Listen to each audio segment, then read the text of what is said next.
How many of y'all struggle with factoring? If you raise your hand, I do not blame you because it's overwhelming. There's formulas, there's techniques. Sometimes you just don't know when to use what. So this is why I'm starting a Factoring 101 series for y'all to really dive deep into factoring and all the methods and techniques regarding it, going from beginner level to advanced level. So if you struggle with factoring, keep watching because this is for you.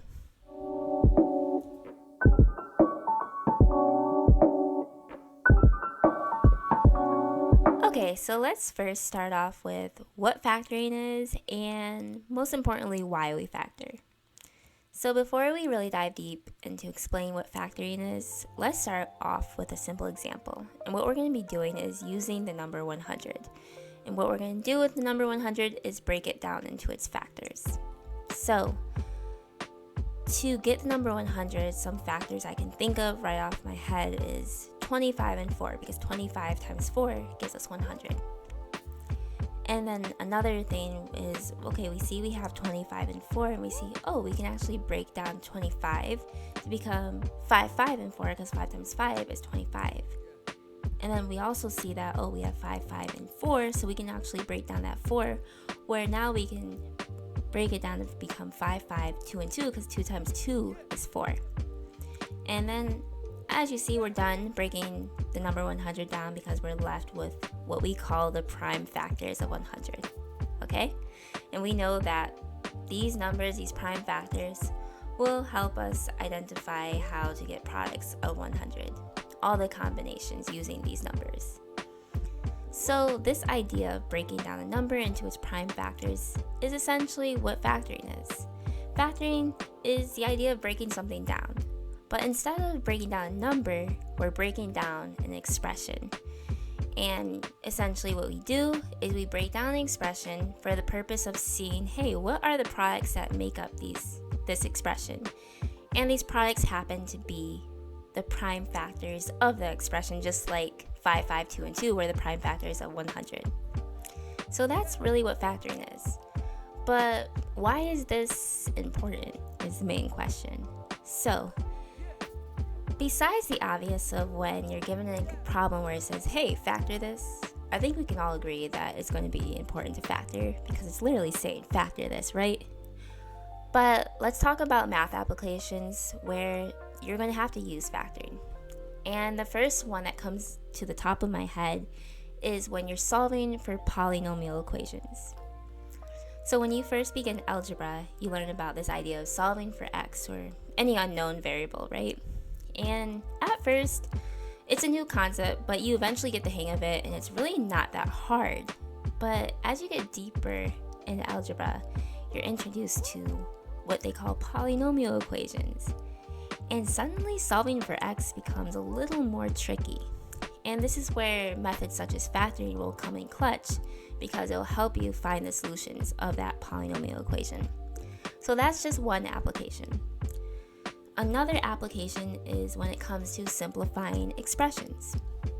So when you were growing up in school, you always have a problem. Your teacher would say, simplify that fraction.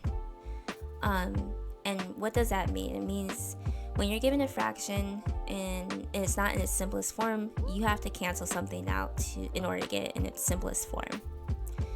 Which is not very bad, right? But when you're given an expression and it says, simplify this expression, what you have to do is see, what can I cancel out of this expression? And in order to do that, what you're going to need to do is utilize methods such as factoring to see the parts of the expression that you can cancel out. So those are just two primary methods where factoring is really helpful. There's a lot more, but I don't really want to dive deep into that just for timing purposes. So we explained what factoring is, we explained why, and we know that factoring is essentially breaking an expression into its products, and we want to make sure that these products are the prime factors of the expression. But the big question is, how do we do this? And the answer is there's just a lot of methods when it comes to factoring. There's not like one way to do this because sometimes you'll be given formulas, sometimes there's techniques you use. So in today's episode, we're going to be starting with the basics and we're going to be going over the GCF method. So I don't know about you, but I learned about GCF when I was in middle school. And as a refresher, GCF stands for greatest common factor. And basically, when you're given a GCF problem, you're given a group of numbers, and what you want to do is break down those numbers into their factors like we did with the number 100. And you want to break them down until you no longer can't. And once you have broken down those numbers, what you're going to do is identify the greatest amount of factors that each of those numbers have. And that will be considered the greatest common factor, or also abbreviated as the GCF. So essentially what we're going to be doing is applying this GCF method to our factoring problems today. There's going to be 2 examples that we go over in this video. So let's jump into our first example. Alright guys, so in our first example, we're given the expression 6x plus 10. So before we dive into factoring this expression, what we're going to do is just separate all the terms. And the reason being so is I'm going to be breaking down each term, and it's just going to be helpful to have some space. That way nothing is cluttered and you can really easily see everything when we break each term down. So now that we've done that, what we're going to do is first break down our first value, which is 6. Also keep in mind, I also separated terms that include both numbers and variables because it's just going to be helpful to keep them separate when we break them down. So when we break down 6, essentially what we're going to do is find 2 numbers that multiply to give us 6, which would be 3 and 2. So we'll break down 6 to become 3 and 2. And then as you see, when we look at 3 and 2, we see, hey, can we break down 3 and 2 anymore? And no, because basically 3 and 2 are primes, which means we can no longer break them down. So we're going to move on to our next value, which is x. And once again, x, we really can't break it down anymore, so we're just going to carry it down. Now we're going to move on to our last term, which is 10. And 2 numbers that multiply give us 10 would be 5 and 2, so we'll break down 10 to become 5 and 2. And then we'll see, hey, can we break down 5 and 2 anymore? And as you see, no, because 5 and 2 are prime numbers and we can't really break them down any furthermore. So once we have broken down each of our terms as much as possible, what we're going to do is identify what the GCF is, or what is a number or numbers that they all have in common. So as you see with 6x and 10, they both have a 2 in common. So basically the 2 is going to be the GCF of our expression. So what we're going to do is factor out a 2. Now what does that mean when we say factor out 2? Essentially when we factor out 2, we're going to divide each term by 2. So we're going to do 6x divided by 2, which would leave us with 3x, and 10 divided by 2, which would leave us with 5. And then when we factor out a 2, it'll go on the outside of our expression, so it'll become 2, and then it'll leave us with times 3x plus 5. And that is how you would factor 6x plus 10. So as you see, these are basically the products that make up our expression 6x plus 10. So that concludes the first example, so let's move on to our last example. Alright guys, so for our last example, we're given the expression 12x to the 5th minus 4x squared plus 8x cubed times z cubed.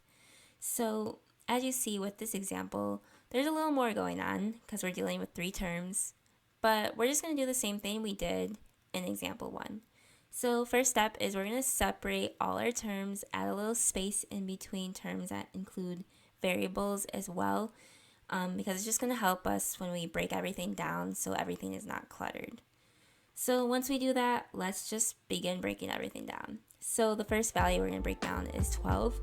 So we can break down 12 to become 4 and 3 because 4 times 3 is 12. You can also do 6 and 2, it doesn't matter, you can choose any combination. It will all break down to the same amount of prime factors. So I selected 4 and 3, so when we break it down to 4 and 3, we can actually further break this down because we have a 4, and we can break down that 4 to become 2 and 2 because 2 times 2 is 4, and we can carry down that 3 because we really can't break down the 3. So we're done breaking down 12, so let's move on to the x to the 5th. So when we break down x to the 5th, keep in mind that this is going to require us to know exponent rules because it's a little different than numbers. That's why I kind of keep numbers and variables separate as well, because there's just different rules between them, so I don't want us to get confused. So with x to the fifth, remember when you multiply exponents, you're really adding. So two values I can think of is x squared and x cubed. And when we break that down, we can actually further break this down, because we can break down the x squared to become x times x. And then we can break down the x cubed to become x squared times x. From here, we'll carry down these two x's, and we can also break down the x squared furthermore to become x times x, and then we'll bring down that other x. And then we're done breaking down the x to the fifth. So the next term we're going to break down is 4x squared, but let's start with the 4. So when we break that down, that'll just become 2 and 2, because 2 times 2 is 4, and we're done. So now we're going to move on to x squared, and when we break down x squared, that will become x and x, because x times x will give us x squared. And then we're done as well. So now we're going to move on to our last term, 8x cubed times z cubed. So let's start with the 8. So when we break down the 8, that will become 4 and 2, because 4 times 2 is 8.